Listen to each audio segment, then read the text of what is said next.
Through our partnership, we're continuing to meet our responsibilities in 4 key areas.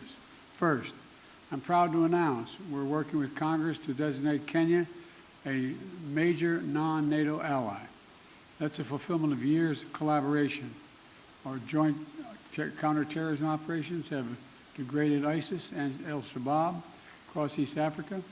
Our mutual support for Ukraine and has rallied the world to stand behind the UN Charter.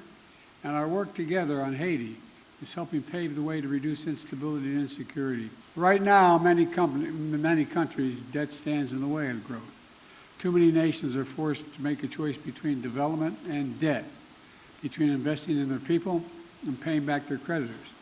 So today we're launching what we're calling the Nairobi-Washington Vision. This initiative is going to bring together international financial institutions and nations from all around the world to mobilize more resources for countries saddled with debt, to open more opportunities to the private sector financing, and to promote transparent, sustainable, and affordable lending practices. These are big goals. It's going to take time to see lasting progress, but we're providing $250 million, the United States is, to the World Bank in a crisis response window. In the coming weeks, the United States is going to make an additional $21 billion available to the International Monetary Fund.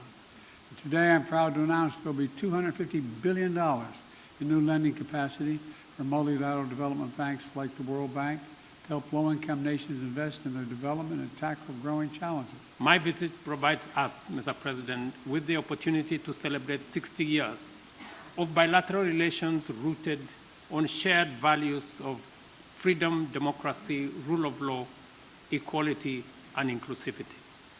My visit takes place at a time when democracy is perceived to be retreating worldwide. The accelerating drift towards regimes indifferent to democratic values is a deep concern to us, and I believe it is time the U.S., working with Kenya, deploys its capabilities and rally like-minded democratic countries to set up the course for democracy. During our discussions, we agreed on the significant opportunity for the U.S.